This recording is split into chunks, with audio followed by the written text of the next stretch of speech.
तो आज का सबसे इंपॉर्टेंट प्रश्न ये रहा आपके सामने कि अभी हाल ही में अजिस्टा बीएसटी एरोस्पेस ने भारत के पहले इंटीग्रेटेड प्राइवेट सैटेलाइट प्लांट का भी शिलान्यास कहाँ किया? तो इसका सही उत्तर होगा गुजरात में। अच्छा, पहले ये बात करते हैं, अजिस्टा बीएसटी एरोस्पेस क्या है? तो आप कहोगे ये भारत की एक प्राइवेट स्पेस कंपनी है जिसका मुख्यालय आपको मिलेगा हैदराबाद में, और अभी इसी ने गुजरात के साणंद में भारत के पहले integrated private satellite manufacturing plant का उद्घाटन किया है। और इस प्लांट का नाम इन्होंने रखा है पामनारो। पामनारो नाम रखा है। तो इस प्लांट में क्या होगा? इस प्लांट में उपग्रहों सैटेलाइट्स को डिजाइन किया जाएगा, उनका निर्माण होगा, उनका परीक्षण, ये सब काम यहीं पर हो जाएंगे। ठीक है, तो इतना सा प्रश्न है लेकिन इंपॉर्टेंट है, ध्यान में रखना है। अब यहाँ पे जो लिस्ट में आपको रिवाइज करवाने वाला हूँ ना, वो मोस्ट इंपॉर्टेंट लिस्ट है। उसमें मोस्ट इंपॉर्टेंट क्वेश्चन इसी तरह के आपको मिलेंगे जिसमें कोई प्राइवेट कंपनी है, प्राइवेट स्पेस कंपनी है जो किसी न किसी कारण से न्यूज में रही थी, क्योंकि स्पेस एंड टेक्नोलॉजी वाले सेक्टर में से प्रश्न आपके बनते हैं एग्जाम में। मैं एग्जाम्पल के रूप में ये प्रश्न रख रहा हूँ आपके सामने। वैसे तो बहुत सारे बनते हैं लेकिन एक उदाहरण के रूप में ये प्रश्न आपके सामने रखता हूँ। देखो प्रश्न क्या पूछ रहा है। भारत का पहला स्पाई सैटेलाइट जासूसी उपग्रह, इसको स्पेस एक्स से लॉन्च किया गया था। पूछ रहे तैयार किसने किया था? तो आपके सामने ये सारे ऑप्शन है। अब क्या आप ये बता सकते हो इसका उत्तर क्या होगा? तो देख रहे हो प्रश्न आते हैं स्पेस एंड टेक्नोलॉजी से संबंधित। तो इसका तो मैं बता दूं, इसका उत्तर हो जाएगा आपका टाटा एडवांस सिस्टम लिमिटेड। और इस सैटेलाइट का नाम भी याद रख लेना, TSAT-1A। अब आओ, अब मैं आपको इसी तरह के बहुत सारे इंपॉर्टेंट प्रश्न रिवाइज करवाता हूँ। देखो याद रखना, अगर आपसे पूछे कि भारत का पहला पुनः प्रयोज्य यानी कि रीयूजेबल हाइब्रिड रॉकेट जिसका नाम है रूमी-1, इसे 2024 में चेन्नई से लॉन्च किया गया था। और इसे किस स्टार्टअप कंपनी ने तैयार किया? तमिलनाडु का एक startup company space zone India ने। और अगर पूछे भारत का पहला प्राइवेट रॉकेट कौन सा है? विक्रम एस है, इसको लॉन्च किया था स्काई रूट एरोस्पेस कंपनी ने, ये हैदराबाद की कंपनी है। भारत का पहला निजी लॉन्च पैड जिसका नाम है धनुष, इसको किसने स्थापित किया? अग्निकुल कॉस्मोस कंपनी ने, चेन्नई की कंपनी है ये। और अगर पूछे कि भारत का पहला निजी रॉकेट इंजन कारखाना ये किसने खोला था और कहाँ पे खोला था? अग्निकुल कॉस्मोस कंपनी ने ही, कहाँ पर? चेन्नई में। और अगर पूछे कि भारत का पहला निजी तौर पर विकसित पूर्ण क्रायोजेनिक रॉकेट इंजन जो कि 3D प्रिंटिंग तकनीक से बनाया गया है, इसका नाम है धवन-1, किसने बनाया? स्काई रूट एरोस्पेस कंपनी ने। दुनिया का पहला पूरी तरह से 3D प्रिंटेड रॉकेट इंजन जिसका नाम है अग्निलेट, इसको तैयार किया अग्निकुल कॉस्मोस कंपनी ने। और दुनिया का पहला 3D प्रिंटेड स्पेस रॉकेट इसका नाम है अग्निबाण, इसको भी अग्निकुल कॉस्मोस कंपनी ने ही बनाया है और इसमें ये अग्निलेट इंजन लगा हुआ है। उसके अलावा भारत का पहला निजी उपग्रह तारामंडल, इसका नाम है फायरफ्लाई, इसको लॉन्च करने वाली पहली भारतीय स्पेस स्टार्टअप कंपनी है पिक्सेल, ये कागी कंपनी है बंगलुरु की। दुनिया का पहला वाणिज्यिक यानी कि कमर्शियल अंतरिक्ष निगरानी उपग्रह है, इसका नाम है स्कॉट, इसको लॉन्च किया था एक स्टार्टअप कंपनी हमारी space startup company Digantara Bengaluru की, उसने लॉन्च किया था। कुछ और प्रश्न देखो। अगर पूछे भारत का पहला निजी सुपरसोनिक रैमजेट इंजन जिसका नाम है तेज, इसको लॉन्च किया हाइपरिक्स ने, बंगलुरु का एक डिफेंस स्टार्टअप है। भारत का पहला सोचने वाला उपग्रह किसने लॉन्च करने की घोषणा की थी? Take me to space, Hyderabad की कंपनी है। ध्रुव स्पेस ये प्राइवेट स्पेस कंपनी है और इसका मुख्यालय हैदराबाद में है। और इसने स्पेस एक्स का जो फॉल्कन 9 रॉकेट है उसके जरिए अपना पहला वाणिज्यिक उपग्रह मिशन लॉन्च किया जिसका नाम है लीप-1। भारत के पहले प्राइवेट तौर पर विकसित कमर्शियल ऑर्बिटल रॉकेट का नाम है विक्रम-1, स्काई रूट एरोस्पेस कंपनी ने इसको बनाया। और इसी ने, हमने पढ़ा था, भारत का पहला निजी तौर पर विकसित सब ऑर्बिटल रॉकेट यानी कि पहला प्राइवेट रॉकेट जिसका नाम है विक्रम एस, उसको भी इसने तैयार किया था। भारत का पहला प्राइवेट PSLV जो रॉकेट है उसको किसने बनाया? हिंदुस्तान एरोनॉटिकल लिमिटेड और लार्सन एंड टुब्रो ने। PSLV मतलब होता है पोलर सैटेलाइट लॉन्चिंग व्हीकल। जो भी प्राइवेट स्पेस कंपनियों से संबंधित आपके इंपॉर्टेंट प्रश्न बनते थे वो सारे मैंने आपको रिवाइज करवा दिए। किसने क्या लॉन्च किया, किसने क्या बनाया, किसने बनाया, उस कंपनी का नाम, वो कहाँ की कंपनी है, और जो भी चीज उन्होंने बनाई उसका नाम क्या रखा है, वो सब मैंने आपको चीजें बताई है। ठीक है, तो ध्यान में रखना। अगला प्रश्न देखते हैं। फिर अगले में पूछ रहे हाल ही में 39वें अंतरराष्ट्रीय कोलकाता पुस्तक मेले में फोकस देश किसे चुना गया? तो आंसर होगा अर्जेंटीना को। हम बात कर रहे हैं अंतरराष्ट्रीय कोलकाता पुस्तक मेला, इंटरनेशनल कोलकाता बुक फेयर की। 2026 में 49 नंबर का एडिशन है। अभी 22 जनवरी को शुरू हुआ, 3 फरवरी तक चलेगा। कहाँ पर? कोलकाता में, जो साल्ट लेक मैदान है वहां पर। और इसमें फोकस कंट्री चुना गया है अर्जेंटीना को। ये पहली बार है जब किसी लैटिन अमेरिकी देश को इसमें फोकस देश के रूप में चुना गया हो। अच्छा, इसी तरह से आपको याद आएगा, अभी कुछ दिन पहले हमने पढ़ा था जो वर्ल्ड बुक फेयर का आयोजन हुआ था 53rd नंबर का एडिशन नई दिल्ली में, उसमें गेस्ट ऑफ ऑनर कंट्री चुना गया था कतर को और फोकस कंट्री उसमें चुना गया था स्पेन को, तो वो भी याद रखना है। अब यहाँ पे बात अर्जेंटीना पर अगले में पूछ रहे हैं कि हाल ही में सुकन्या समृद्धि योजना को 11 वर्ष हो गए, इसकी शुरुआत किस वर्ष की गई थी? तो सही उत्तर होगा 22 जनवरी 2015 को। तो कौन सी योजना है सुकन्या समृद्धि योजना, जो लॉन्च होती है 22 जनवरी 2015 में, और इसे अभी 2026 में पूरे 11 साल हो चुके हैं। और ये योजना 2015 में बेटी बचाओ बेटी पढ़ाओ अभियान के तहत शुरू की गई थी। उद्देश्य क्या इस योजना का बात करें, किसके लिए है ये योजना, तो बेटियों की पढ़ाई और उनकी शादी के लिए पैसा जोड़ने के उद्देश्य से इसको शुरू किया गया था। ये योजना भारत के वित्त मंत्रालय फाइनेंस मिनिस्ट्री के अंतर्गत आती है। तो क्या होता है इसमें वो भी मैं आपको बता दूं। इसमें माता पिता बच्ची के नाम से खाता खोलते हैं, पर कंडीशन ये है कि बच्ची की उम्र 10 साल से कम होनी चाहिए और खाता खोलने से 15 साल तक पैसा आपको जमा करना होगा, लेकिन खाता 21 साल तक चलता रहेगा। एक परिवार में मैक्सिमम 2 बेटियों के लिए ये योजना है। और कितना डिपॉजिट करा सकते हैं तो उसकी भी लिमिट है। मिनिमम डिपॉजिट आप करा सकते हो साल में, मिनिमम है 250 रुपए, मैक्सिमम आप करा सकते हो साल में 1.5 लाख रुपए बच्ची के अकाउंट पे। तो बेटियों के भविष्य के लिए ये सबसे सेफ और हायर इंटरेस्ट देने वाली योजना मानी जाती है। सुकन्या समृद्धि योजना इंपॉर्टेंट है ये योजना। तो जो मैंने आपको समझाया, उम्मीद करूंगा आपने ध्यान से सुना होगा, ध्यान से समझा होगा। अब केंद्र सरकार की कुछ इंपॉर्टेंट योजनाएं मैं आपको रिवाइज कराऊंगा, लेकिन आपके लिए कुछ होमवर्क प्रश्न है। ये रहा आज का पहला होमवर्क प्रश्न आपके लिए। जो आज हमने प्रश्न पढ़ा है उसी से संबंधित एक प्रश्न आपका एग्जाम में पूछा गया था, एसएससी एग्जाम में। इसमें से कौन सा कथन गलत है वो आपको सेलेक्ट करना है।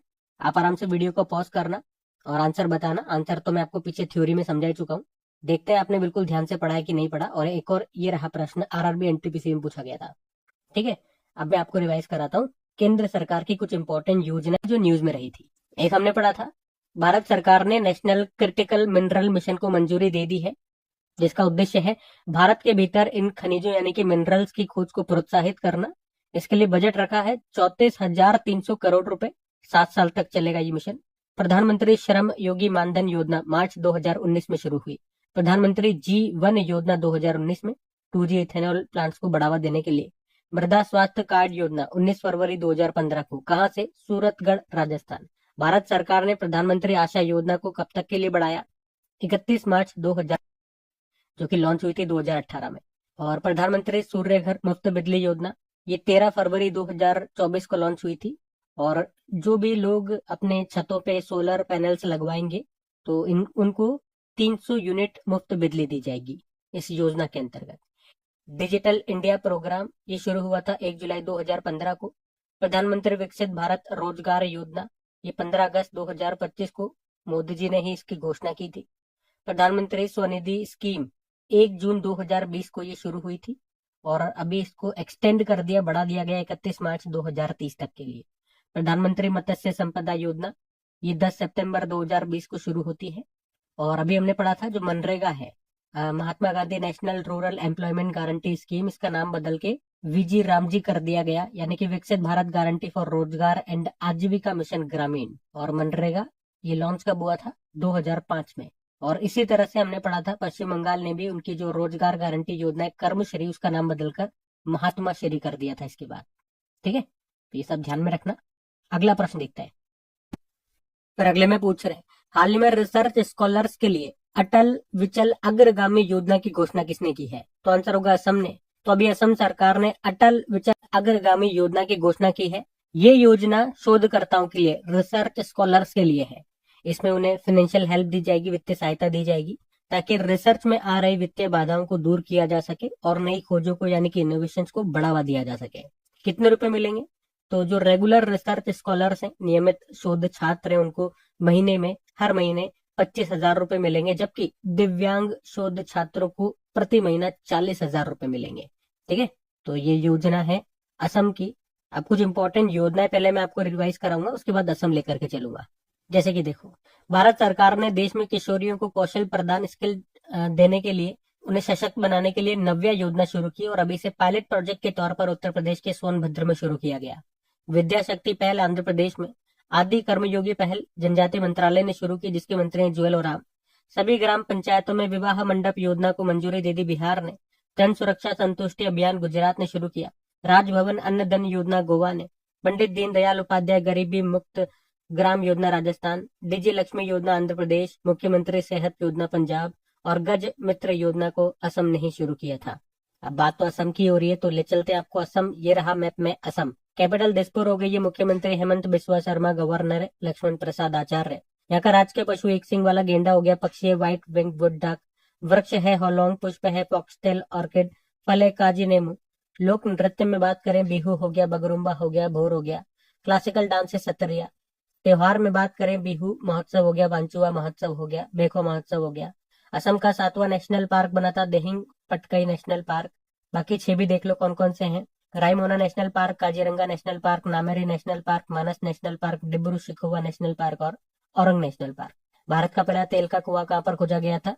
डिगबोई असम में। और भारत का सबसे लंबा पुल, सबसे लंबा नदी पुल बोलो, भूपेन हजारिका है, जिसे डोलो सादिया पुल भी कहते हैं। लंबाई 9.15 किलोमीटर, जो कि लोहित नदी पर है। ठीक है, तो ये सारे पॉइंट्स ध्यान में रखना। और अभी 2026 के ही 2-3 प्रश्न मैं आपको असम से और बता दूं। एक तो अभी असम ने संस्कार शाला कार्यक्रम भी शुरू किया था। 4 से 14 वर्ष के बच्चों के लिए था, उनको अच्छे संस्कार देने के लिए। और 8वां राज्य वेतन आयोग गठित करने वाला पहला राज्य भी अभी असम बना था। और देश की पहली जो वंदे भारत स्लीपर ट्रेन है, ये कहां से कहां शुरू हुई है? असम के गुवाहाटी से पश्चिम बंगाल के हावड़ा के बीच में। ठीक है, ये जरूर ध्यान में रखना। अगला प्रश्न हम देखते हैं। फिर अगले में पूछ रहे हैं, अभी हाल ही में भारतीय सेना ने ऑपरेशन त्राशी 1 ये कहां पर चलाया? तो आंसर होगा जम्मू कश्मीर में।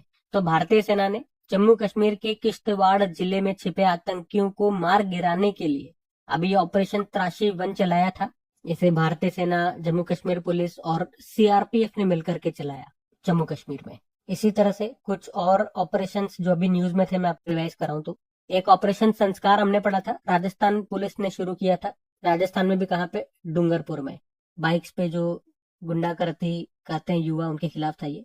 ऑपरेशन सागर बंधु, अभी श्रीलंका में दितवा नाम से चक्रवात आया था, दितवा नाम रखा था यमन देश ने, तो मदद के लिए चलाया था हमने। ऑपरेशन सिंधु, ईरान और इसराइल के संघर्ष वाले क्षेत्रों से भारतीय नागरिकों को निकालने के लिए। ऑपरेशन ब्रह्मा, म्यांमार में भूकंप आया था, तो मदद के लिए चलाया हमने operation Brahma. Operation thunder, Interpol ने ऑपरेशन थंडर के तहत लगभग 30,000 तस्करी किए गए जानवरों को बचाया था। ऑपरेशन हॉक आई स्ट्राइक, अमेरिका ने सीरिया में आईएसआईएस के लड़ाकों, हथियारों और ठिकानों को नष्ट किया था, उसके लिए ऑपरेशन हॉक आई स्ट्राइक चलाया था। ऑपरेशन एब्सोल्यूट रिजॉल्व, अमेरिकी सेना ने इस ऑपरेशन को चला करके, या इस ऑपरेशन के तहत वेनेजुएला के राष्ट्रपति जो थे मदुरो, उनको गिरफ्तार किया था, तो उसके लिए ऑपरेशन चलाया था ये। ऑपरेशन प्रहार, अभी पंजाब पुलिस ने राज्य को गैंगस्टर फ्री बनाने के लिए चलाया था ऑपरेशन प्रहार। ऑपरेशन स्वदेश पढ़ा हमने, ईरान में जो हिंसा हुई तो वहां से भारतीयों को निकालने के लिए हमने ऑपरेशन स्वदेश चलाया था। ठीक है, तो ये सभी ऑपरेशन बिल्कुल रिसेंटली अभी न्यूज में थे, ध्यान में रखना। अगला प्रश्न देखते हैं। फिर अगले में पूछ रहे हैं, हाल ही में राष्ट्रपति पुलिस कलर पुरस्कार से सम्मानित होने वाला देश का 15वां राज्य कौन सा है? तो आंसर होगा सिक्किम है। तो सिक्किम पुलिस को अभी प्रतिष्ठित राष्ट्रपति पुलिस कलर पुरस्कार से सम्मानित किया गया, और ये सम्मान पाने वाला ये देश का 15वां स्टेट पुलिस फोर्स बन गया है।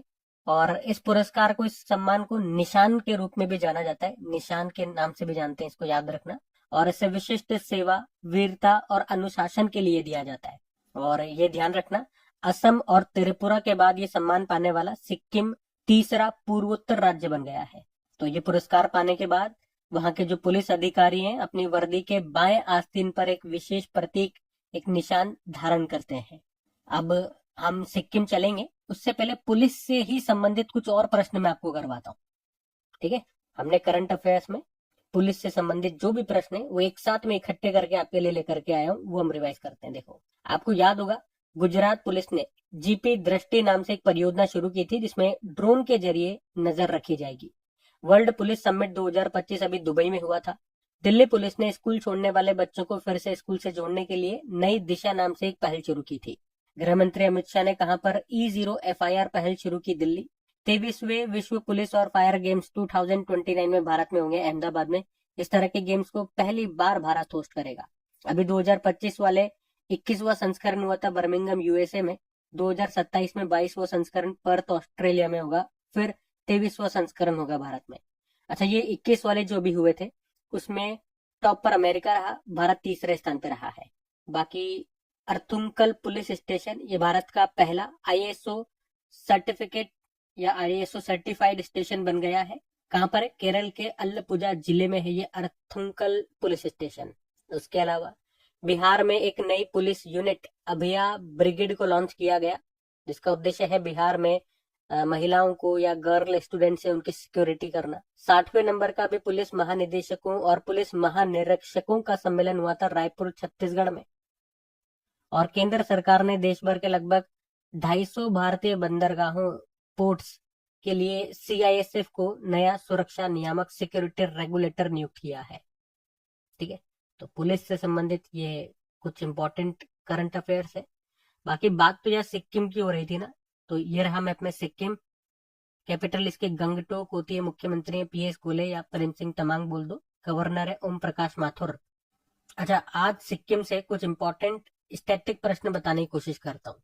सबसे पहले याद रखना कि नामग्याल राजवंश ने 17वीं शताब्दी में आधुनिक सिक्किम राज्य की स्थापना की थी। 1975 में सिक्किम ये भारत का 22वां राज्य बना था। और दुनिया की तीसरी सबसे ऊंची चोटी कंचनजंगा ये सिक्किम में है। और कंचनजंगा नेशनल पार्क ये आपको सिक्किम में ही मिलेगा, जो कि यूनेस्को के विश्व धरोहर स्तर में शामिल भी है और भारत का पहला मिश्रित यूनेस्को विश्व धरोहर स्थल है। और भारत का पहला ऑर्गेनिक फिश क्लस्टर कहां पर लॉन्च हुआ था? सिक्किम के सोरेंग जिले में। और आपको याद हो तो मोदी जी ने, प्रधानमंत्री नरेंद्र मोदी ने सिक्किम का पहला रेलवे स्टेशन का उद्घाटन किया था। कहां पे? रंगपो में। भारत का पहला हिमस्खलन निगरानी रडार कहां पर स्थापित हुआ था? सिक्किम में ही। और सिक्किम का पहला रामसर स्थल ये 2025 में बना था, कौन सा? खेचेओ पालरी वेटलैंड।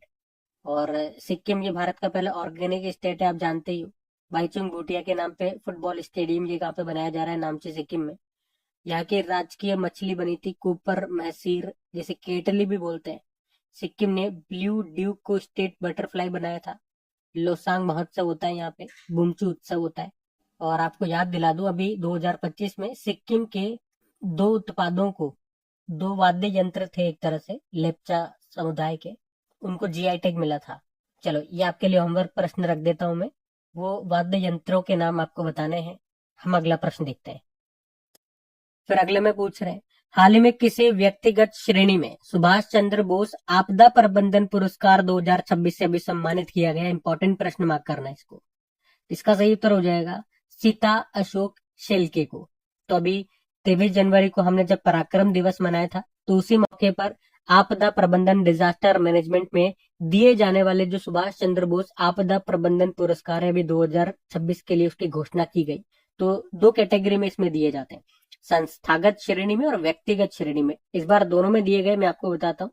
संस्थागत श्रेणी में दिया गया है Sikkim state disaster management authority को। इसे आपदा तैयारी और प्रतिक्रिया मजबूत करने के लिए चुना गया है। वहीं व्यक्तिगत श्रेणी में लेफ्टिनेंट कर्नल सीता अशोक शेल्के को चुना गया। उन्हें क्यों चुना गया? तो 2024 में केरल के वायनाड में जो बाढ़ और भूस्खलन आया था, उसमें बड़े पैमाने पर humanitarian assistance and disaster relief operation का नेतृत्व उन्होंने किया था, और उसी के लिए उनको चुना गया इस पुरस्कार के लिए। पराक्रम दिवस, कल मैंने आपको डिटेल में इसके बारे में बताया था। सुभाष चंद्र बोस जी की जयंती को हम मनाते हैं ये 23 जनवरी को, और इसमें कई तरह के प्रश्न मैंने आपको बताए थे जो कि अभी तक एग्जाम में पूछे जा चुके हैं।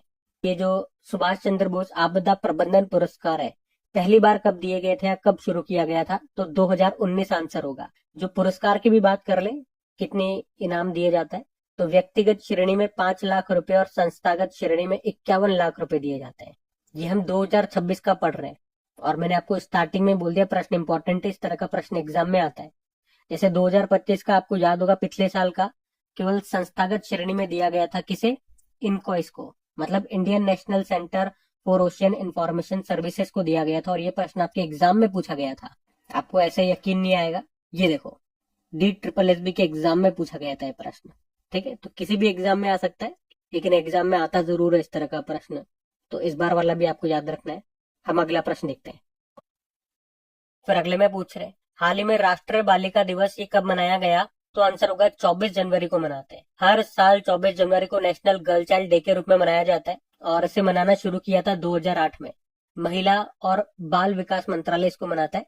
महिला एवं बाल विकास मंत्रालय की मंत्री कौन है जरा बताओ तो याद रखना अन्नपूर्णा देवी है। तो पहली बार इस दिन को 2008 में मनाया गया था। मनाने का उद्देश्य बालिकाओं की समस्या के प्रति जागरूकता बढ़ाना। थीम क्या है? तो वैसे इस साल की कोई स्पेशल ऐसी कोई थीम आई नहीं है, ये पिछले साल की थीम है, मैं आपको बता देता हूँ क्या थी। Empowering girls for a bright future, बालिकाओं को उज्जवल भविष्य के लिए सशक्त बनाना। अच्छा, ये दिवस से ही याद रखना, ये तो राष्ट्रीय बालिका दिवस हो गया, नेशनल गर्ल चाइल्ड डे। एक इंटरनेशनल गर्ल चाइल्ड डे भी होता है, अंतरराष्ट्रीय बालिका दिवस, वो 11 अक्टूबर को होता है।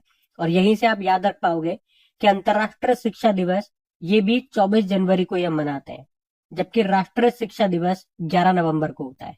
इसको आप ऐसे याद रख लो भाई, ये तो आपको याद रखना पड़ेगा, एक पॉइंट तो आपको याद रखना पड़ेगा। जैसे कि आपने याद रख लिया राष्ट्रीय बालिका दिवस 24 जनवरी को, और यहाँ से लिंक करने का एक ट्रिक ऐसे याद रख सकते हो आप, भाई जो बालिकाएं हैं, किसकी बालिकाएं? हमारी बालिकाएं।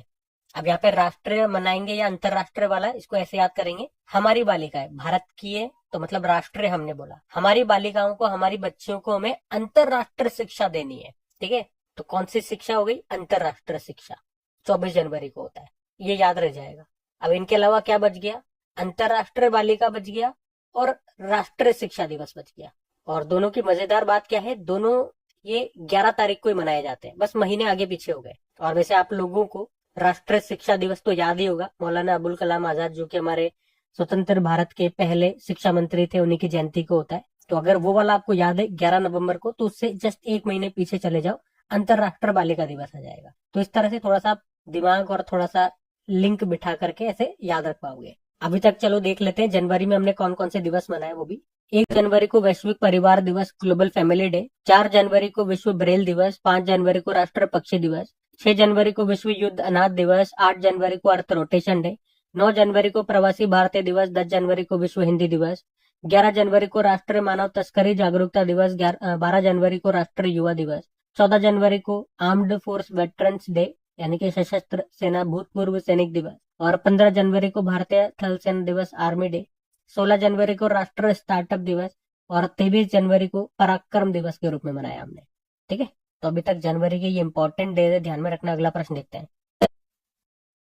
फिर अगले में पूछ रहे हैं, अभी हाल ही में लोकायन 26 अभियान पर कौन सा शिप रवाना हुआ? तो आंसर होगा INS सुदर्शिनी। तो लोकायन 26 क्या है? ये भारतीय नौसेना का एक वैश्विक समुद्री मिशन है। और इसमें क्या होगा? इसमें हमारा एक सेल ट्रेनिंग शिप यानी कि पाल प्रशिक्षण जहाज, जिसका नाम है INS सुदर्शिनी, ये 10 महीने की लंबी यात्रा पर जाएगा। कहां से? कोच्चि केरल से, जिसमें ये 22,000 नॉटिकल मील, लगभग 40,000 किलोमीटर से अधिक की दूरी तय करेगा। इसमें ये जहाज 13 देशों का दौरा करेगा और 18 विदेशी बंदरगाहों पर रुकेगा। और ऐसा करने का उद्देश्य क्या है? वासुदेव कुटुंबकम की भावना के साथ भारत की समुद्री शक्ति का प्रदर्शन करना और मित्र देशों के साथ संबंधों को मजबूत करना। और ये जो जहाज है INS सुदर्शिनी, ये भारतीय सेना का एक सेल ट्रेनिंग शिप है, जिसका निर्माण किया था गोवा शिपयार्ड लिमिटेड ने, और इसको हमने शामिल किया था 2012 में। अच्छा, इसी तरह का एक और अभियान मैं आपको मिलता जुलता रिवाइज करवाता हूँ, जिसका नाम है, देखो, समुद्री प्रदक्षिणा। इसे अभी सितंबर 2025 में ही हमारे जो रक्षा मंत्री हैं राजनाथ सिंह, उन्होंने इसे रवाना किया था। मतलब इसमें हमारी तीनों सेनाओं की जो महिलाएं हैं, महिला अधिकारी हैं, वो इस मिशन में गई थी। एक तरह का जल यात्रा अभियान था। नाम याद रखना, इसका क्या नाम था? समुद्री प्रदक्षिणा इस अभियान का नाम था। और जिस जहाज में ये बैठ करके गई है उसका नाम है INS त्रिवेणी। और इस अभियान को कहां से रवाना किया गया था? मुंबई के गेटवे ऑफ इंडिया से। हर साल ये हम अभियान चलाते हैं। इससे पहले इसका नाम नाविका सागर परिक्रमा रखा था, इस बार हमने इसका नाम समुद्री प्रदक्षिणा रखा है। ठीक है, ये ध्यान में रखना। और INS का क्या मतलब होता है? इंडियन नेवल शिप होता है। इसी तरह के हमारे और जहाज न्यूज में रहे थे, मैं आपको एक एक करके रिवाइज कराता हूँ, जो इंपॉर्टेंट है वो वाले करवा रहा हूँ। INS विक्रांत, आपको याद है, भारत का स्वदेशी विमान वाहक पोत है। और INS अर्नला, ये भारत का पहला स्वदेशी anti submarine shallow water craft है, जिसका निर्माण किया garden rich ship builder limited ने। और इसमें दूसरा वाला कौन सा है? INS एंड्रोथ है। और तीसरा वाला कौन सा है? INS अंजदीप है। INS अरिहंत, ये भारत की पहली परमाणु पनडुब्बी है। और दूसरी कौन सी है? INS अरिघात है। और तीसरी कौन सी है? INS अरिदमन है। उसके अलावा भारतीय नौसेना में शामिल दूसरा सबसे बड़ा स्वदेशी सर्वे पोत का नाम है आईएनएस निर्देशक। तो पहला कौन सा था? आईएनएस संध्याक था। भारतीय नौसेना ने विशाखापट्टनम में स्थित आईएनएस सातवाहन में कलवरी पनडुब्बी पलायन प्रशिक्षण सुविधा शुरू की थी, इसका नाम है विनेत्रा। भारत का पहला अंडर वाटर संग्रहालय, म्यूजियम और कृत्रिम रीफ, आर्टिफिशियल रीफ कहां पर बनाया जाएगा? महाराष्ट्र में। और इसको बनाने के लिए हम एक जहाज को डुबोएंगे पानी में, उसका नाम है आईएनएस गुलदार। भारत सरकार परमाणु पनडुब्बी बेस आईएनएस वर्षा कहां पर स्थापित करेगा? तो आंध्र प्रदेश में। और आईएनएसवी कौंडिन्य आपने पढ़ा था, प्राचीन सिले हुए जहाजों को भारतीय नौसेना में शामिल किया गया था, उसी का नाम है आईएनएस कौंडिन्य, आईएनएसवी कौंडिन्य। और भारतीय नौसेना में साइलेंट हंटर यानी कि anti submarine warfare shallow water craft INS माहे को अभी शामिल किया गया था मुंबई से, और इसका निर्माण किया था कोचिन शिपयार्ड लिमिटेड ने। ठीक है, तो ये सारे पॉइंट ध्यान में रखना। अगला प्रश्न देखते हैं। फिर अगले में पूछा है कि जनवरी 2026 में गुटखा, पान मसाला और तंबाकू प्रोडक्ट पर पूरी तरह से अभी प्रतिबंध किसने लगा दिया? तो आंसर होगा उड़ीसा ने। तो अभी उड़ीसा सरकार ने राज्य में गुटखा, पान मसाला, खैनी, जर्दा और निकोटिन युक्त सभी तरह के तंबाकू उत्पादों पर, उनके उत्पादन पर, उनके भंडारण पर, स्टोरेज पर, उनकी बिक्री सेल पर, उनके डिस्ट्रीब्यूशन वितरण पर पूरी तरह से प्रतिबंध लगा दिया है। ये फैसला जन स्वास्थ्य की सुरक्षा और कैंसर जैसी बीमारियों को रोकने के लिए लिया गया। अच्छा, तंबाकू मसाले से मेरे को याद दिलाना है आपको, जीएसटी रिफॉर्म के बारे में हमने पढ़ा था 2025 में। इसमें हमने क्या पढ़ा था? एक तो हमने पढ़ा था कि जो दो स्लैब है जीएसटी की, 12% वाली और 28% वाली, उसको पूरी तरह से खत्म कर दिया गया। अब केवल दो स्लैब बची है, 5% वाली और 18% वाली। इसके अलावा सिन प्रोडक्ट्स पर 40% का एक नया टैक्स लगाया गया। सिन प्रोडक्ट्स मतलब क्या हो गए? जो तंबाकू, पान मसाला प्रोडक्ट्स हो गए, या जो लग्जरी कारें हो गई, तो इस तरह के जो प्रोडक्ट्स है उन पे लगेगा 40% का टैक्स, और ये लागू हो जाएगा अभी 1 फरवरी 2026 से। तो ये भी याद रखना, तंबाकू, पान मसाला पे कितना प्रतिशत टैक्स लगेगा? 40%। आपको याद दिलाओ, पिछले साल भी 2025 में भी झारखंड ने 1 साल के लिए तंबाकू और निकोटिन युक्त जो भी गुटखा, पान मसाले आते हैं उन पे पूर्ण प्रतिबंध लगाया था। लेकिन अभी तो उड़ीसा ने लगाया है, तो आपको उड़ीसा ले चलता हूँ एक बार। ये रहा मैप में उड़ीसा, और उड़ीसा में ये आप देखोगे तो यहाँ पर आपको मिलेगी चिल्का लेक, जो कि भारत की सबसे बड़ी खारे पानी की लगून झील है। बाकी कैपिटल भुवनेश्वर है, मुख्यमंत्री मोहन चरण मांझी, गवर्नर है हरिबाबू कंबमपति। यहाँ का राजकीय पशु सांबर डियर हो गया, पक्षी है इंडियन रोलर, वृक्ष है पीपल का, पुष्प है Ashok flower, Bhitarkanika national park है, सिमलीपाल नेशनल पार्क है, हीराकुड बांध है महानदी पर, इंद्रावती बांध है इंद्रावती नदी पर, अब्दुल कलाम द्वीप है यहाँ पे, जिसे पहले व्हीलर द्वीप के नाम से जानते थे। यहाँ का क्लासिकल डांस ओडिसी है, क्लासिकल लैंग्वेज है उड़िया। कोणार्क सूर्य मंदिर है यहाँ पे, जिसे ब्लैक पैगोडा कहते हैं। जगन्नाथ मंदिर है, व्हाइट पैगोडा कहते हैं। कुछ फेस्टिवल्स देखो तो नुआखाई महोत्सव हो गया, रजा पर्व हो गया, बाली यात्रा हो गया, कोणार्क नृत्य महोत्सव हो गया, छऊ महोत्सव हो गया, बोईता बंदना महोत्सव हो गया, शीतल षष्ठी पर्व हो गया, धानु यात्रा उत्सव हो गया। ये सब यहाँ के इंपॉर्टेंट फेस्टिवल्स हैं, ध्यान में रखना। बाकी ये थी आज की हमारी करंट अफेयर्स की क्लास। कमेंट करके जरूर बताइएगा सेशन आपको कैसा लगा, अच्छा लगा तो वीडियो को सपोर्ट जरूर कीजिएगा अपने दोस्तों के साथ में, स्टडी ग्रुप में एक बार शेयर करके। वीडियो को लाइक नहीं करा तो लाइक कर देना। बाकी प्रैक्टिस के लिए इनकी क्विज क्रम दिवस मनाया गया 23 जनवरी को। फिर पढ़ा, इन स्पेस ने भारत के पहले निजी पृथ्वी अवलोकन उपग्रह तारामंडल के लिए किसके साथ समझौता किया? पिक्सेल। कौन सा देश भारत का दूसरा सबसे बड़ा एलएनजी सप्लायर देश बन गया? यूएई। वर्ष 2025 का इंदिरा गांधी शांति पुरस्कार के लिए चुना गया ग्रामा माचेल को। और सिंगापुर की ट्री लेडी के नाम से मशहूर पर्यावरणविद का निधन हो गया, नाम क्या है उनका? कीर्तिदा मेकानी। 27 जनवरी को, और 27 जनवरी से 20 फरवरी 2026 तक भारत रंग महोत्सव का आयोजन किस संस्था के द्वारा किया जाएगा? National school of drama. और एक बुक आई है, Charles of ambrosia, Ram Janmabhoomi challenge and response, इसको लिखा है सुरेंद्र कुमार पचौरी ने। और तेलंगाना ने भारत की पहली net zero greenfield smart city के लिए किसके साथ समझौता किया? यूएई। नुम्बियो सेफ्टी इंडेक्स 2026 में किस शहर को शीर्ष स्थान मिला है? किंगदाओ, चाइना का है। और टाइम्स हायर एजुकेशन विषय रैंकिंग 2026 में टॉप 100 में शामिल होने वाला एकमात्र भारतीय संस्थान है आईआईसी बेंगलुरु, कंप्यूटर साइंस वाले सब्जेक्ट में। बाकी चलो कल का भी होमवर्क प्रश्न देख लेते हैं और सेशन एंड करते हैं। तो कल पूछा था कि अभी राष्ट्रीय अपराध रिकॉर्ड ब्यूरो के अनुसार वर्ष 2023 के लिए भारत का सबसे सुरक्षित शहर कौन सा है? तो सही उत्तर था इसका कोलकाता। आप सभी ने प्रश्न का बिल्कुल सही उत्तर दिया। अब यह आज का आपका होमवर्क प्रश्न।